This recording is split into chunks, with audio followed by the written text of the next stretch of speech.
Thanks, everybody who's out there who I can't see. But hopefully some of you will stay through to the end of the program. After a few introductory remarks, I'm going to go ahead and put a PowerPoint presentation, which should entertain those of you who will quickly get tired of looking at me. And I do want to, and I'm particularly glad to be here because we're on the eve of Hispanic Heritage Month, which begins in next week and runs through the middle of October.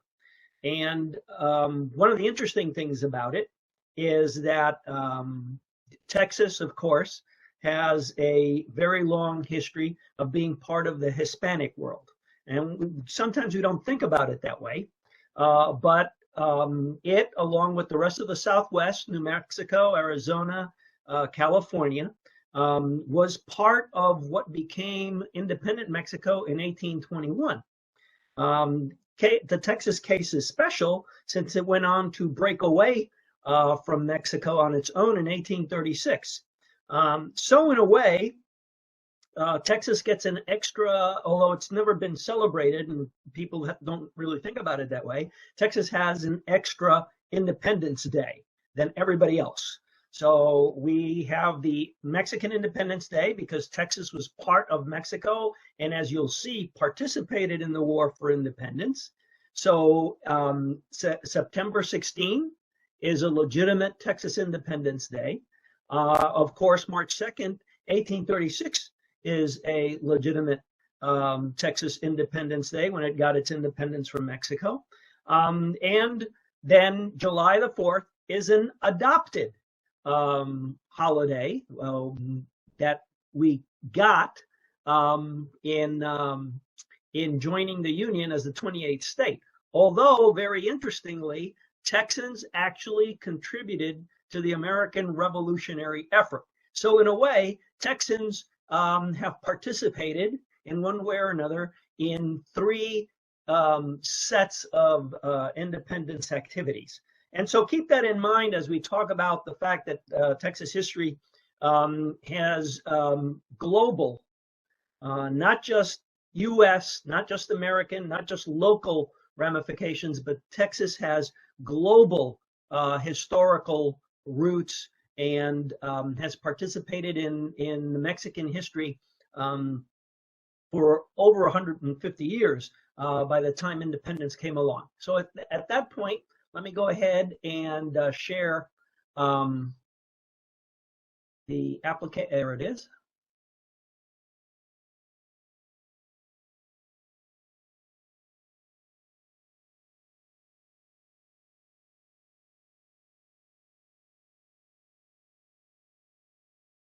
And so I hope that you can all see the picture that's on there. It says San Antonio's early cowboy culture. Is that what everybody can see? I can't hear anything, so. Yes, we can see it. Perfect. Okay, then I'm going to go ahead and get started on my presentation. So the first thing that I would like to point out is that we we've seen Texas independence, the struggle in 1835-36, as a standalone event. In other words, it came out of causes, out of reasons that had to do with differences of opinion, to put it mildly, between Texans and Mexico City. And what I would like to point out is that we can look at it in a broader context, and that the Texas War of Independence of 1835-36 actually has some of its roots going all the way back to the end of the colonial period and the Mexican struggle for independence. And we can say that because the men who were running Texas, and there we go. The men who were running Texas until Anglo-Americans took over in 1835-36 were, to a large degree, themselves involved in Mexico's rebellion against Spain. Some on the rebel side, some on the royalist side.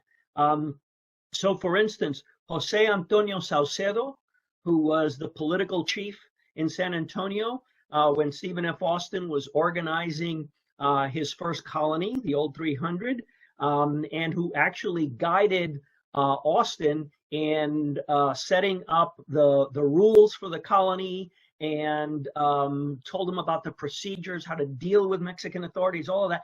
Jose Antonio Saucedo was a major influence. He died before the revolution, but he was instrumental in Austin being successful in setting up his first colony. Another one, one who did eventually participate in events was Erasmo Seguin, Juan Seguin's father. He had been a royalist. He'd been accused of treason. He wound up being exonerated. He remained a royalist until independence came along, and then immediately became a proponent of Texas autonomy, of Texas development, and actually represented Texas in the first, or not the first, the second Constitutional Congress, the one that drafted the Constitution of 1824, which I'll mention at the end of my talk. Juan Martín Beramendi is another one. Juan Martín Beramendi is most famous as the father-in-law of Jim Bowie. His daughter Ursula married him, but he had been a rebel. So he'd been on the opposing side of Erasmo Seguin, yet he and Erasmo Seguin worked together for the development of Texas. They were both interested in Anglo-American colonization. They supported it. So these were very influential men. The last one I want to mention right now is Francisco Ruiz. Francisco Ruiz was a rebel who did not get a pardon from the Spanish government. After independence, he came back. He became an important military figure in San Antonio and Texas, and eventually is elected to represent the San Antonio community at the convention that declares independence. He is one of two signers of the Texas Declaration of Independence who were actually born in Texas. The other one happened to be his nephew, Jose Antonio Navarro. So as you can see, there's, and these are just a handful. There are numerous other prominent Tejanos who played not only a role in the development of Mexican Texas and contributed to the revolution, but whose actions actually go all the way back to the struggle for independence of Mexico. Texas historians have traditionally looked at Texas during the first 2 decades of the 19th century as an age of filibusters and adventurers. So, you know, stories of Philip Nolan, of the Gutierrez-McGee expedition, very prominently James Long, whose wife for a long time was actually, it was actually a good job of self-promotion, but she was actually promoted as the mother of Texas, although she certainly didn't come close to being the mother of Texas. And in any case, this is the way that the story has been told. And because of that, the story of these other individuals, particularly the Tejano leadership that actually worked to help and develop Texas, in particularly with regard to Anglo-Americans, that's a part that tends to be neglected. But there's an opportunity to, and we've been setting the record straight. We've been doing a lot better in terms of books and articles on the subject. And after my talk tonight, I'm going to be sending in a list of titles in case anybody's interested in doing some reading on their own. And so we need to look at that period in Texas history, the last 2 decades of the first 2 decades of the 19th century, as extremely important for the way Texas develops after 1821. And so the point is that because we tend to think of Texas history during the Spanish period in terms of the missions and of the missionaries, we lose sight of the fact that there were so many people, civilians, military men, in women, men and women, developing, although it was a small population, trying to develop a Texas that was responsive to the needs of that local Hispanic population, that local Tejano population. It wasn't just about mission Indians and missionaries. But for a long time, that's even how the educational system divided Texas history. The periodization of Texas history, including what was called the mission period. And the mission period was essentially the 18th century. We've been able to change the standard so that the periodization now says that it's the Spanish colonial period, which is more accurate because it wasn't just about missions and missionaries. There was an economic, a political, and a social development, even though it was small, even though it was limited in reality to the area around San Antonio and down near Goliad and then in East Texas. Nevertheless, missions are important, but they aren't the way that we should look at Texas history during that time. So I guess you can figure out by now that what I'm trying to do is trying to place Texas within a Mexican national context, and that's my last point for the introduction here, is that Texas history is Mexican history, and Mexican history is Texas history, as much as American history and Texas history go together.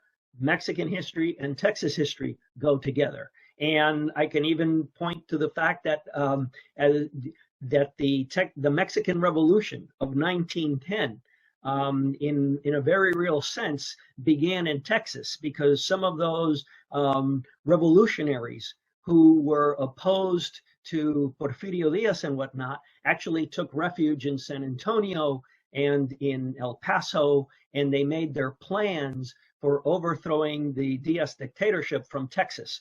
So these are long-lasting relationships, and that we tend to forget or to minimize, but we shouldn't. They're extremely important. So where to begin? And the place to begin is to think about Texas as part of the northward moving frontier. If we think of the United States as having a westering experience, a westward moving frontier, Mexico has exactly the same kind of, or you can have exactly the same kind of perspective, except that instead of going from east to west, it's going from south to north. There was a northward moving frontier, and it was being driven by the occupation of new lands, finding new sources of wealth, particularly silver. And so the frontier line of settlement in Texas is an extension of the movement of Mexican pioneers, Mexican settlers into frontier regions.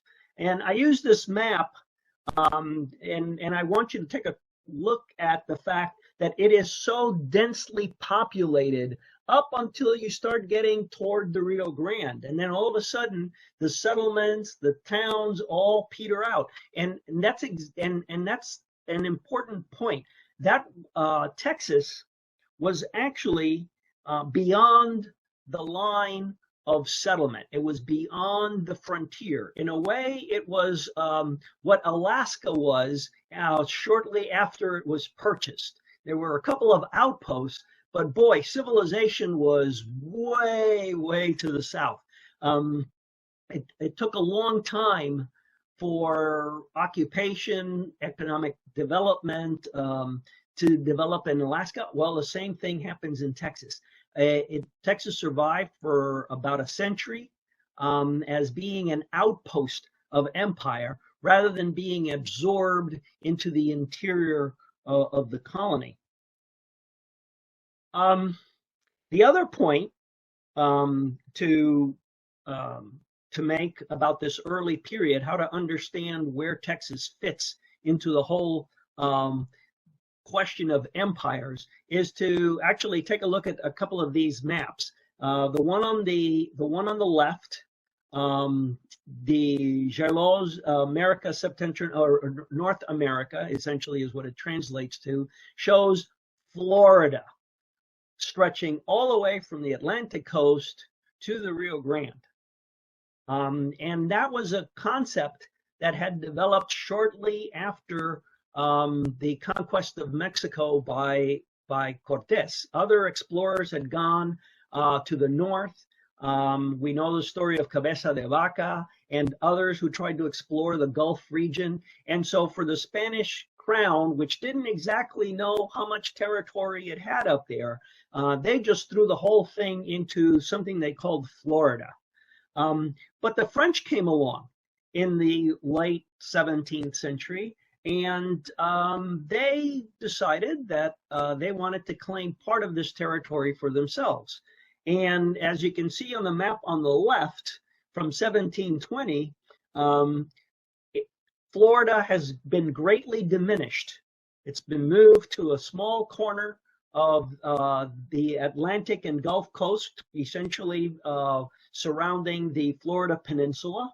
And the rest of that territory is now labeled Louisiana. Was it Louisiana? Did the French settle East Texas and Texas coast and all the way down to the Rio Grande? No, but it's claims that they made based on LaSalle, and the bottom line was that these claims are going to come back to play a very important role in the development of Texas in the 1820s and 1830s. So, and to round it off, let me say that one of the responses to LaSalle's landing on the Texas coast was precisely Spanish expeditions that wind up occupying Texas first in 1680 and then again in 1716. So the French do have a role to play in the settlement of Texas, but it's the Spanish settlement of Texas, not the French settlement of Texas. Now, the Spanish monopoly in the New World that developed in the 16th century did not last. But as you can see on this map, this is an early 17th century map, and it shows some of the major islands of the Caribbean, and it shows them all as Spanish possessions. Well, as you can see, by 1655, Jamaica was in British hands. And by 1675, Haiti was in French hands, and by 65, and by 1675, St. John, what is now part of the U.S. Virgin Islands, was in Danish hands. The Dutch were essentially also came in and acquired islands in the course of the 17th century. So Spain's monopoly on the New World shrank. And so the reason was that the Spanish were overextended. Here's a high school map that does a fairly decent job of showing you the locations of the various imperial holdings. But look at what little Spain is trying to occupy, all the way from the interior of North America, all the way down to southern South America along the Pacific coast. It includes all of the islands of the Caribbean. It includes the Philippines. The Spanish really bit off a lot more than they could chew. And of course, that meant that rival empires could pick off parts of the Spanish Empire without fear that the Spanish were actually going to be able to reconquer that territory. And so that's why Spain loses those islands in the Caribbean, the lesser ones, the ones that are least important to it. and why the English and the French both wind up able to establish provinces, colonial possessions in North America. There was no way the Spanish were going to be able to occupy the northern Atlantic seaboard or Canada. So they just let it go. And what that meant was that Texas is actually going to become important, not because it can be developed by Spaniards, but because it can act as a buffer. And here I want to give you an analogy. Think of Texas as that part of your backyard behind the shed, along the fence line with a neighbor. And that's what essentially Texas is. It's a corner of the property that Spain owns that they have no interest really in developing, but which is inside what they consider their property line.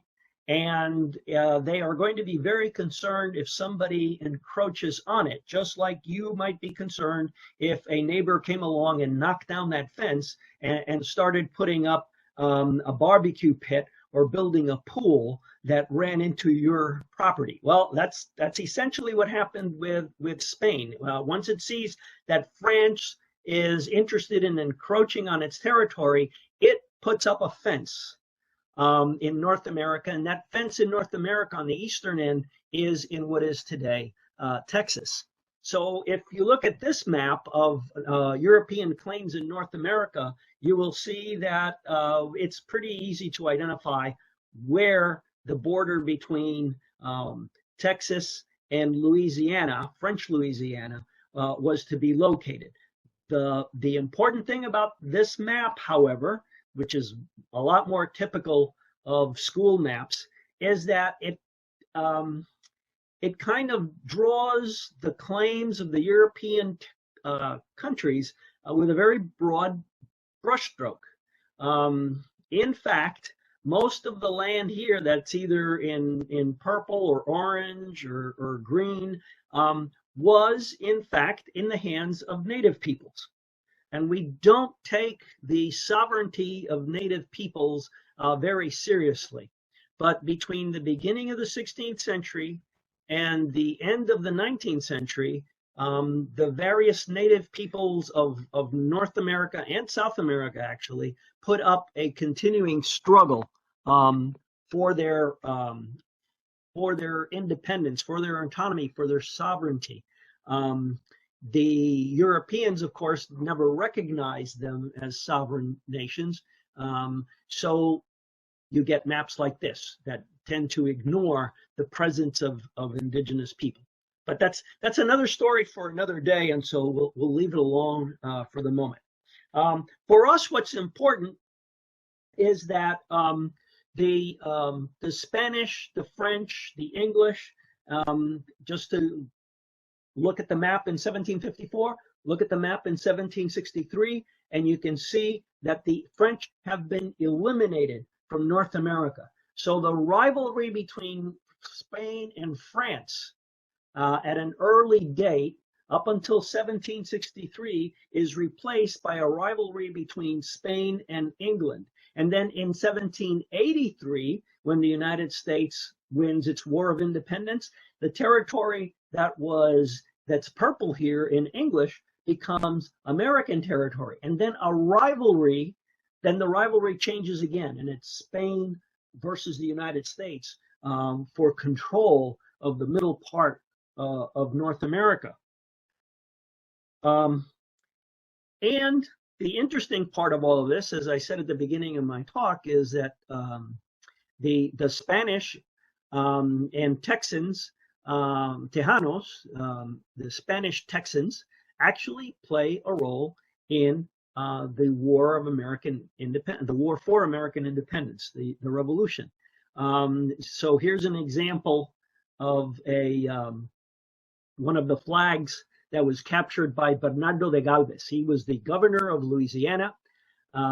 He led a very successful series of campaigns against the British along the Gulf Coast. not only did he capture Pensacola, but he also captured Baton Rouge and Natchez, and essentially was a major distraction to the British. And the role of the Spanish front, if you will, this Gulf front against the British, until recently had not gotten a lot of attention. So most people didn't get that story in their grade school history. But one of the interesting minor points is that Texas cattle was actually driven to Louisiana so that it could feed Galvez's army, which meant that Texans contributed to the war effort against England, although we don't know if any of this Spanish Texas cattle actually fed American troops. It certainly fed the Spanish troops that were allied with the Americans. So Texas has a connection to Louisiana. Texas has a connection to the Gulf region. Texas has a connection to the interior. Texas is the crossroads. It is the place where other empires meet the Spanish Empire.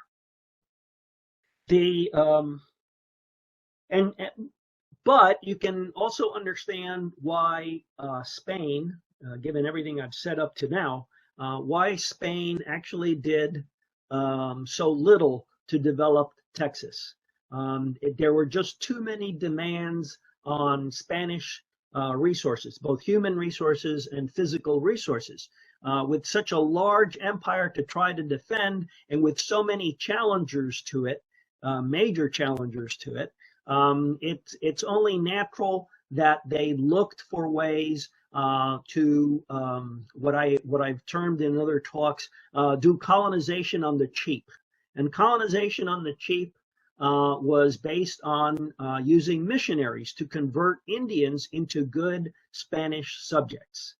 In Texas, that process ran into a problem, and that was that the Indians of East Texas, the Caddoan peoples of what is today Northeast Texas, Western Louisiana, and then Southeastern Arkansas, those people weren't really interested in Spanish efforts to convert them because they were on the border and they could play the Spanish off against the French and retain their autonomy. In the interior, there were other Indian groups that were interested in the missions. A lot of their interest, though, was defensive. They were concerned about the raids from Apaches and Comanches, and so they looked to the missions as places of refuge. The Spanish tried to convert, particularly the Apaches, to not good consequences. Didn't work out. The results were awful. And this, the destruction of Mission San Saba, this painting, which depicts a real event that happened in 1757 in Texas, where 2 Franciscans were martyred. They were killed by the Indians, where the Indians burned down the mission. These were Comanches and allied groups that were attacking the Spanish because the Spanish had allied themselves with the Apaches, with the Lipan Apaches. So you can see that not only are we dealing with rivalries between Spanish and other European countries and empires, we're also dealing with inter-Indian rivalries that the Spanish in Texas wind up getting caught up in. And the result is that Texas was under constant threat to its existence from the very beginning, and the Spanish government provided it just enough, what you might call trying to keep Texas on life support because of its wide-ranging interests. So that brings us to what happens with the Louisiana Purchase and where Texas is involved with the Louisiana Purchase.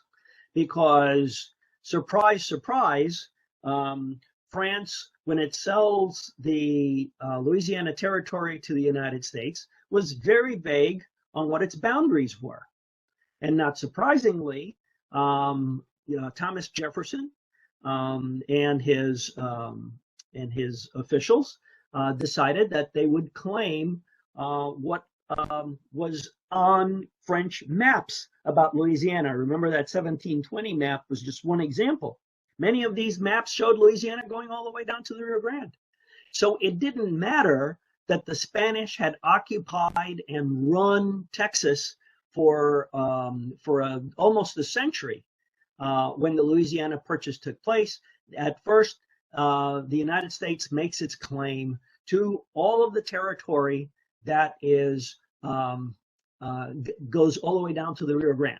The interesting thing about it, those of you who are familiar with the those maps of the Republic of Texas that extend all the way up to Wyoming, well, why is that? Well, it's because when Texas became independent in 1836, it claimed the Rio Grande as its southern boundary and as its western boundary, and then the Treaty of 1819 line. So essentially, that shape of the Texas Republic was based on the French claims that Americans then tried to pick up through the Louisiana Purchase, that all that territory, the eastern half of New Mexico, the Oklahoma Panhandle, the western part of Kansas, all of that, the eastern part of Colorado, all of that was part of the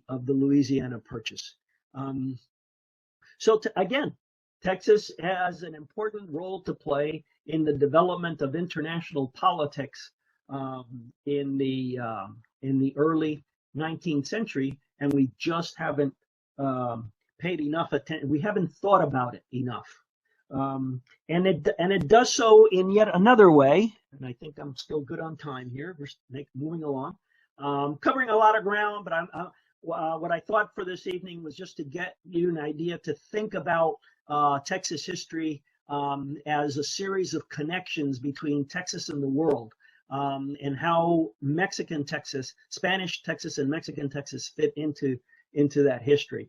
And that history goes back to even a different aspect of American Indian history, and that is that at the end of the 18th and at the beginning of the 19th century, Indian bands, not whole tribes, but bands, begin to move into eastern Texas from east of the Mississippi River. And they do so because they're being crowded out by the settler population that doesn't really appreciate the indigenous way of life, even for groups like the Cherokees, which, as you can see in this painting of Texas Cherokees, have adopted a lot of Western usage. The Cherokee actually developed their own alphabet, and they started printing books and newspapers in Cherokee. They had a government, a representative form of government among themselves. That did not stop them from being squeezed. Eventually, Andrew Jackson will force them on the Trail of Tears to move to Indian Territory. But bands had already seen the writing on the wall, and some of them had actually moved into Texas in the early 19th century. And there were other tribes from the Midwest and from the South, the Delaware and the Shawnees from the Midwest, the Alabamas and the Coshada and Choctaws even from the South that had been moving into Texas. The Spanish government at first welcomed them without making any promises. And unfortunately for these Indian peoples, after Mexican independence, the Mexican government doesn't really move to give them their own property rights, their own territory and whatnot. And so they live a kind of a precarious existence. When Texas independence comes along, they actually get caught up in the middle of things, and eventually most of them are expelled from Texas, and the only ones who are able to retain a very small population in Polk County are the Alabamas and Cushatas. They form a single group. We call them the Alabama Cushata today, and you can visit their 1 mile square reservation in Polk County to this day. So let's talk a little bit then about the interior of Texas and what's going on here. The interesting thing, and again, how this plays out on the international scene, is that there are 3 areas of settlement. The 3 areas of settlement in Spanish Texas are San Antonio, which becomes the leading settlement in the province, La Bahía del Espíritu Santo, which is later on is going to be called Goliad. And then in East Texas, during the 50 years between 1721 and 1773, a place called Los Adayes. And this slide shows you, tells you essentially where it came from. And there's a depiction of what it would look like based on archaeological reconstruction. The curious thing about this is that the first capital of Texas is a state park in Louisiana, because when the Spanish abandoned the settlement of Los Adayes, they didn't relinquish their claim to the area, but they did decide that holding on to Los Adayes after 1763 was no longer important because it was Spanish territory on the Louisiana side of the border. And so they retreated. They took that population down to San Antonio. Well, a large group of the Los Adayes settlers who were taken to San Antonio in 1773 eventually make their way back to East Texas under a man named Antonio Gil Ibarbo, and they established Nacogdoches in 1779. The building that you see here, as I say in the caption to the slide, has been reconstructed on the campus of Stephen F. Austin University, so you can visit the museum that they put up there.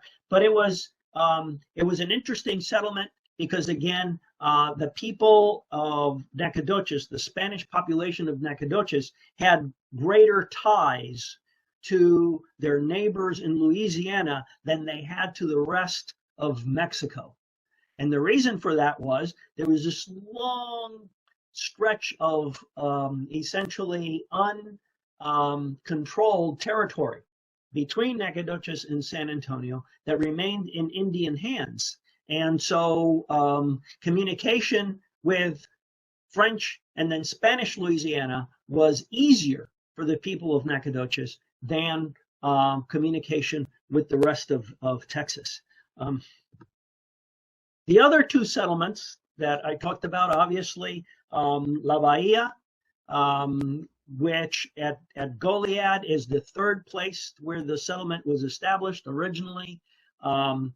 It was built on Matagorda Bay at the site of LaSalle's Fort St. Louis. After a few years, it was moved to a place that's called Mission Valley, which is west of Victoria. And then in 1749, there was an effort to settle what is now the Lower Valley by a man named José de Escandón.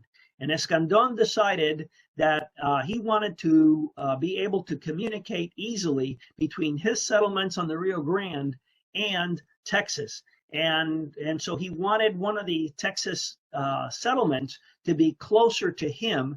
And so that's why it was moved from Mission Valley down to the present Goliad, because there was supposed to be another settlement nearby from José de Escandón's colony. It didn't work out. But at least Goliad did not have to move again. And at La Bahía, there was a presidio. It's been reconstructed and you can visit it. But it looks like what it did in the 19th century, not what it looked like in the 18th century. And of course, they have reconstructed the mission of Espíritu Santo.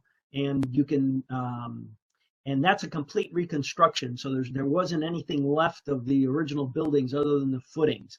But you can get a good idea of what the mission looked like from the state park that developed there. The third and most important settlement was San Antonio. It grew to become a community about 2,500 people. It was the center of government starting in 1773. It was the only settlement of the three in Texas that actually had a civil government. It had a town council called the Cabildo or Ayuntamiento. The other two were under the authority of lieutenant governors who were appointed by the governor. But in San Antonio, beginning in 1739, when the Canary Islanders arrived, there's a town government.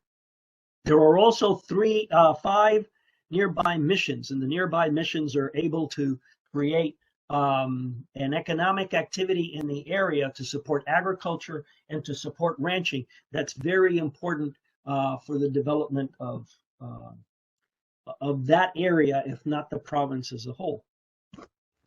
So what happens is that you get in Texas a defensive province. What is it supposed to defend? Well, what it's supposed to defend is places like this. And you can see from this picture that we're not talking about these very primitive settlements in Texas. This is San Luis Potosí at the beginning of the 19th century. It's one of Mexico's silver towns. And there are mines all around. This is what the wealth of the Spanish Empire is all about, and that's what they want to defend. And what better way to defend it than to keep your enemies and your rivals as far away as possible? So that's the purpose Texas was serving. In the 18th, at the beginning of the 19th century, it's serving to essentially buffer others, whether they were Indians or Europeans or later Americans, from what was truly important and that was the silver mining region. Unfortunately for the Spanish Empire, and it's a very complicated thing, and I won't go into it in detail, but I'll just point out that in 1810, a rebellion breaks out led by Father Miguel Hidalgo, which at first, under Hidalgo, actually recognized the Spanish crown. You can see it here, the coat of arms of Spain, the Virgin of Guadalupe. So Father Hidalgo was fighting against bad government, and that bad government was the result of a couple of centuries of European Spaniards lording over not only the indigenous population, but the Creole population, the American-born Spanish population as well. And one could see the frustrations of the vast number of poor because they were not only living hand to mouth, but they were having to support these institutions like the church and the viceregal government in its luxury. And so in a place like Mexico City, as I point out here, which was very cosmopolitan, it had all of the modern conveniences, but those modern conveniences served only a small percentage of the population. And the same way with all of the other major cities. On top of which, of course, the problem was that Spain got caught up in the Napoleonic Wars. And as a result, in 1808, Napoleon invades Spain. He forces Charles IV and Ferdinand, the future Ferdinand VII, to abdicate in favor of his brother Joseph. And what that does is it triggers the wars of independence in Spanish America. The Spanish Americans were already chafing under Spanish rule. They weren't about to accept a Frenchman. So they all used the excuse of supporting Ferdinand VII and rejecting French rule to launch their rebellions. And one of those rebellions was the rebellion in Mexico. In 1808, the Town Council of Mexico, the City Council of Mexico City, tried to create a local government, an autonomous government for Mexico that would govern in the name of Ferdinand VII until he was restored. But the European Spaniards, who'd been running the show, didn't think that that was a great idea. So they overthrew the town council and they set up their own government. And for 2 years, the European Spaniards, the Gachupines, ran the show. And they were able to discover and put down a number of conspiracies for Mexican independence. But one of those conspiracies actually wound up turning into Father Hidalgo's rebellion. In September of 1810, when the plot that he's a part of is discovered, he decides to launch the revolution. And the revolution or the revolt against the Spanish begins with an attack in Guanajuato that leaves a large population of Creoles and Spaniards, European Spaniards dead. And that is a problem for a lot of the Creole population, which then divides. Some of them support the War of Independence, some of them oppose it. Among the people who are supportive of and you see this throughout the country, there are royalists and there are rebels everywhere, and that includes Texas. And Texas actually becomes important because Texas, again, if it had been a buffer between foreign territory and the interior of Mexico, it was also an overland route to those places. So interestingly enough, when Father Hidalgo is fleeing for his life, along with a lot of the rebel leadership, when his effort fails, collapses, he's headed for the United States when he's captured in Coahuila. In Texas itself, there are people who support the independence struggle, and there are people who support the crown. And so Texas participates actively in the Mexican War of Independence. In 1811, there is a coup by a man named Juan de las Casas, who is a supporter of independence, a supporter of Hidalgo, and then the royalists overthrow him a couple of months later. Well, in 1812, the Gutierrez-Magui expedition marches into Texas under the leadership of a man named Bernardo Gutierrez de Lara, who's a native of the Lower Valley, and who actually declares Texas an independent part of Mexico in April of 1813. That effort to gain Mexican and Texas independence from Spain falls apart at what's called the Battle of Medina, which was fought on August 18, 1813, just south of San Antonio. And here's a connection to American presence in the region. Stephen F. Austin, when he was compiling the information for his the map that eventually gets published by a man named Tanner in Philadelphia, he actually puts that General Toledo is defeated in 1813. Toledo was the successor to Gutierrez de Lara, and he led the rebel forces in the Battle of Medina.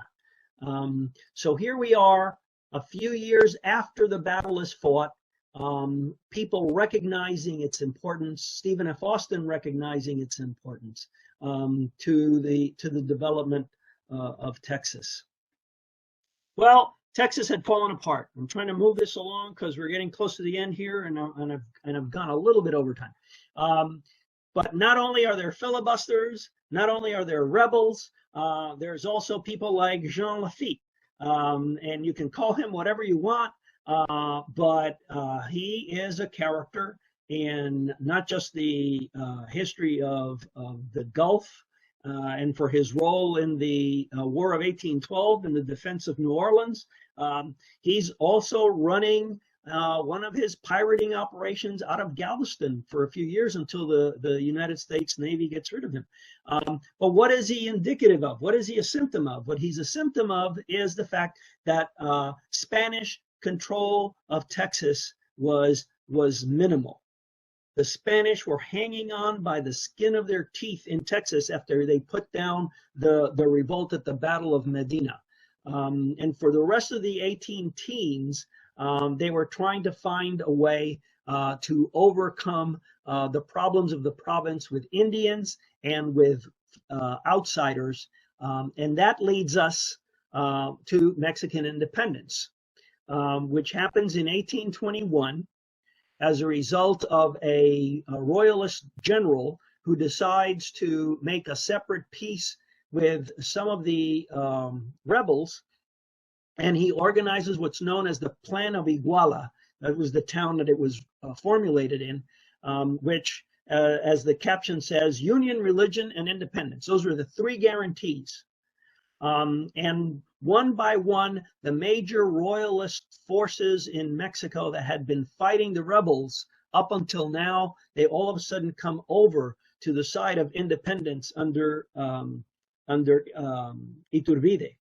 And by the summer of 1821, word has reached Texas that most of Mexico has sworn allegiance to Iturbide, and the Texans do so as well.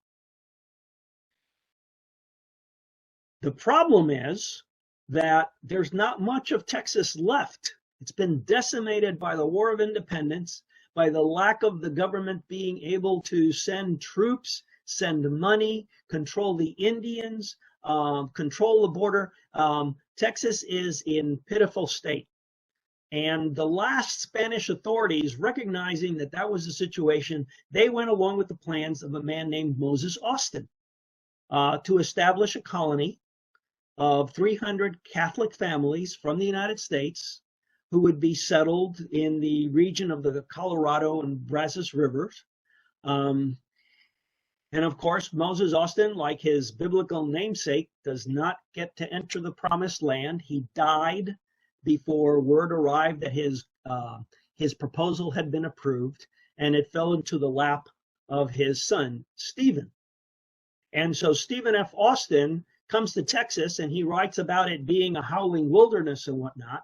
And it took him a while for him to learn the circumstances of why Texas was in the shape that it was in. But that didn't stop him, and this is where I want to end my talk. It didn't stop him from creating friendships and partnerships and developing an appreciation for the struggles of the Tejanos in the previous decade. So remember, Stephen F. Austin arrives in Texas the very same year that Mexico declares its independence. And the country is a shambles. He's able to get his colony going mostly because of the efforts of local Tejanos who were desperate to make sure that something positive came out of independence for Texas. And that meant supporting the efforts to bring in American capital, American agriculture, American business into Texas, because Mexico was in no position to supply it. So it's not surprising that men like Juan Martín Beramendi, who becomes governor in 1833 until he dies in the cholera epidemic that year. Ursula also died that year, so Jim Boy became a widower in 1833. Francisco Ruiz, Jose Antonio Navarro, Erasmo Seguin, Miguel Arciniega. I could go on and on and on. The De Leons. All of these people were contributing, were cooperating, were collaborating to develop Texas. They had all had the experience of the Mexican War of Independence behind them. They were all aware of the international implications of this remote region called Texas to the development of both Mexico and the United States. And so the history that we learn can be enriched by taking a slightly different angle in how we go about looking at the development of the region. Thank you very much. Oh boy, I took the whole hour. I'm sorry. We can. No, that's okay. It was very interesting. I appreciate it. I'm sure our guests do as well. Our audience does as well. I just want to remind everybody, if you have questions on the bottom right-hand side, you should see a button that says chat. Go ahead and type your questions in, and I'm sure Dr. De La Teja will be happy to answer them. Again, I just want to remind you, we have some more upcoming events. Follow us on Facebook or check out our webpage for that. And I know earlier you mentioned a list of books to recommendations.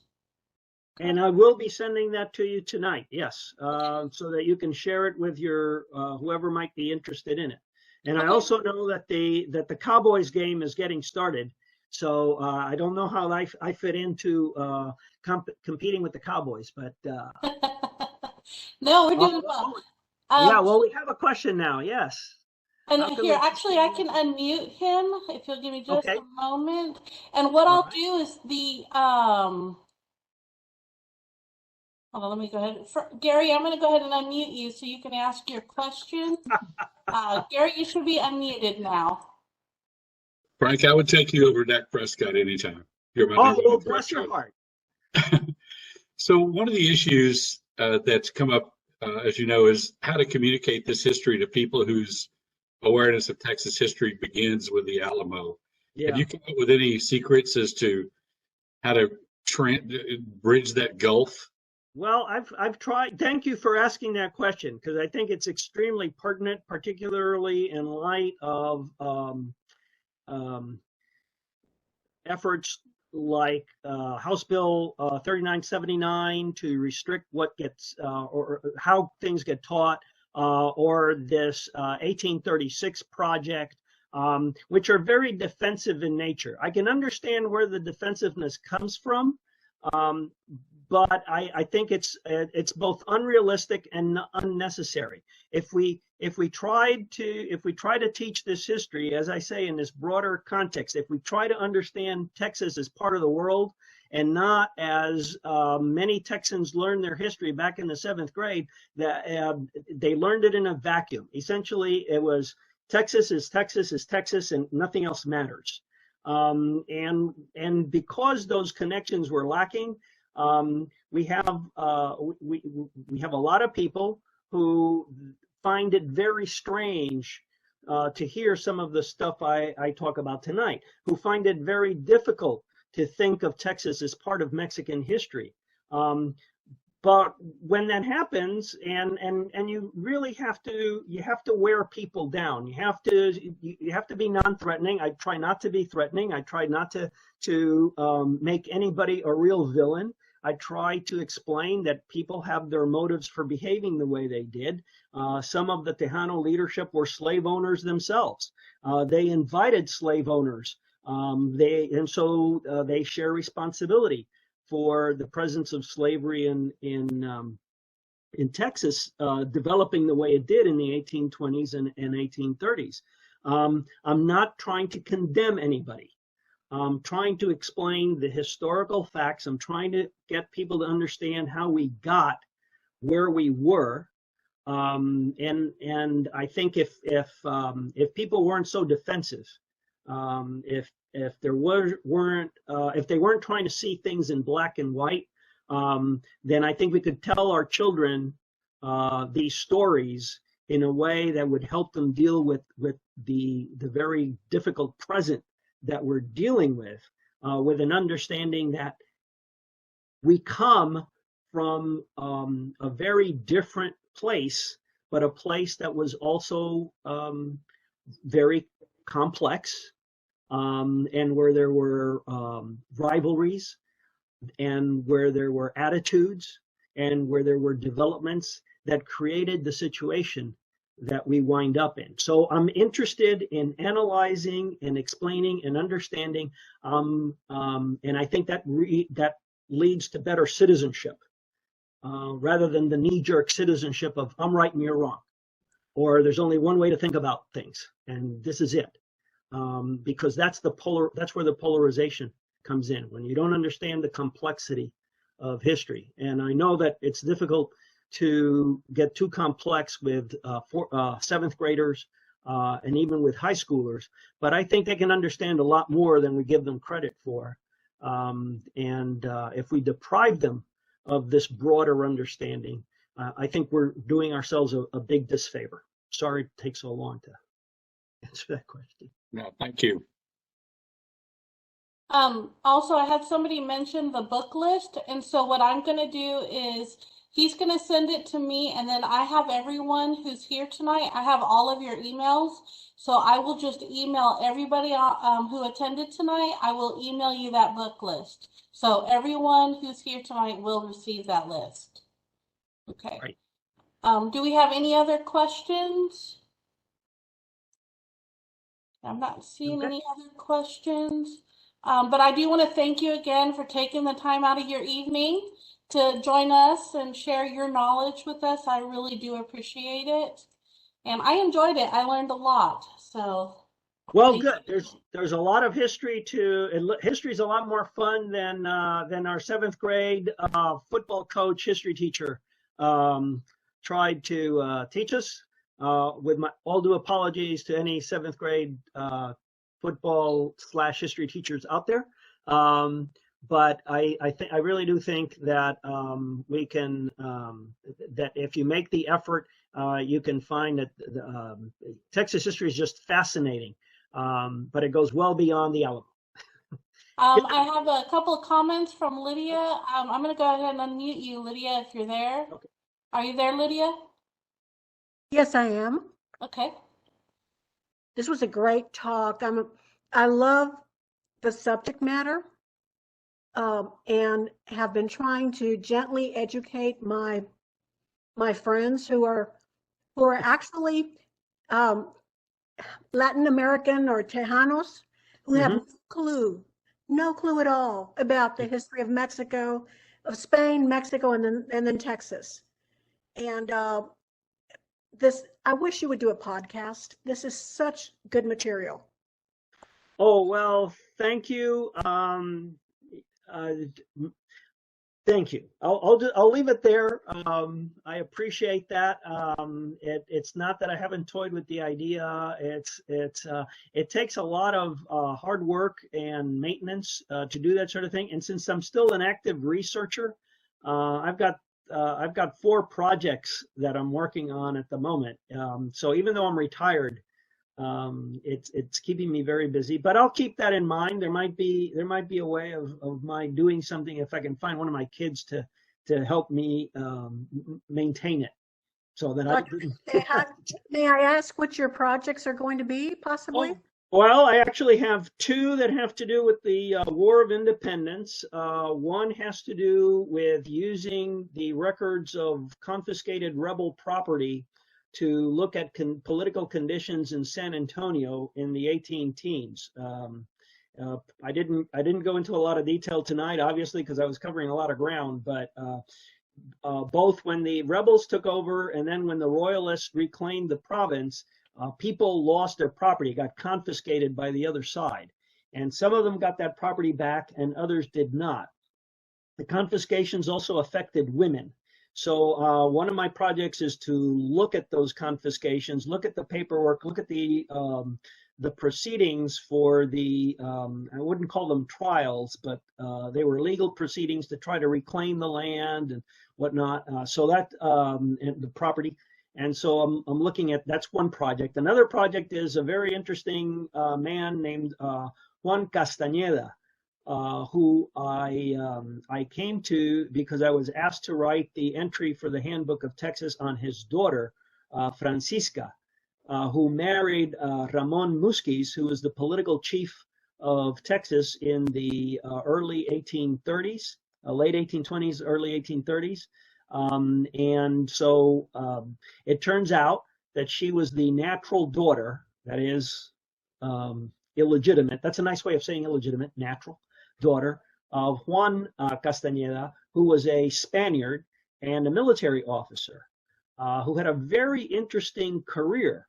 And if there are 5 sentences regarding him in the history of the 18-teens and the 1820s, Um, I don't think there's 5 sentences, to be honest with you. And the interesting thing about him is that just before he died, he was the military commander for Texas. And so let me say that again. He was the Mexican military commander for Texas for almost 2 years, just before he passed away in 1826. So he had a very interesting military career. He was a very influential individual, and yet we know almost nothing about him. So that's another project. Then I'm working on a project on Erasmo Seguin, and his role in the Constitutional Convention of 1823-24, because he was the representative for Texas, and he's the one who had to try to defend Texas interests, including the interests of the Austin colony, when they were drafting the Constitution, the federal Constitution of 1824, and passing the legislation that joined Coahuila and Texas together. So that's a third project. And then a fourth project that I'm finishing up right now is I've been writing an essay on women in Spanish Texas, particularly in San Antonio. And so I'm trying to get that one finished, and sent off to somebody to look at it to see where we might be able to publish it. And then I've got a couple of things that are already finished that I'm waiting for them to get accepted for publication. One is looking at the role of abolitionism in Mexican history up to 1827. And my argument there is that when you look at anti-slavery attitudes in Mexico, it wasn't Texas bashing. There was actually a long tradition that had developed even at the end of the 18th century against slavery, growing opposition to slavery in Mexico. So by the time that Mexicans pick it up in the 1820s, well, not pick it up, but the Texas question comes along in the 1820s and 1830s, this anti-slavery attitude in Mexico is already there. It's not anything that developed out of animosity toward Texans. And then the other publication I have is again on Erasmo Seguin, because I'm going to wind up writing a biography of him, but that's a long ways off. And I've translated his treason trial, which is about 100 pages long, and I've written an introduction to it for the Southwestern Historical Quarterly, and that one's been accepted for publication, but it won't be out until next summer. So I'm pretty busy. You are busy. Wonderful. Thank you. You're welcome. Well, we may have to have you come back after you've gotten that all together and have another presentation for us. They have. And Lydia, just so you know, we are recording this evening's presentation, and we will have it on the museum's YouTube page. So if you want to share tonight's presentation with your friends, you can do that. Just give us a couple of days to get it up, but look for the Brazoria County Historical Museum on YouTube, and you'll see a lot of our presentations on there, including one we had with Frank a couple months ago, I believe. So take a look at those, okay? Thank you again for joining us this evening. We really appreciate you taking the time out to be here and share your knowledge.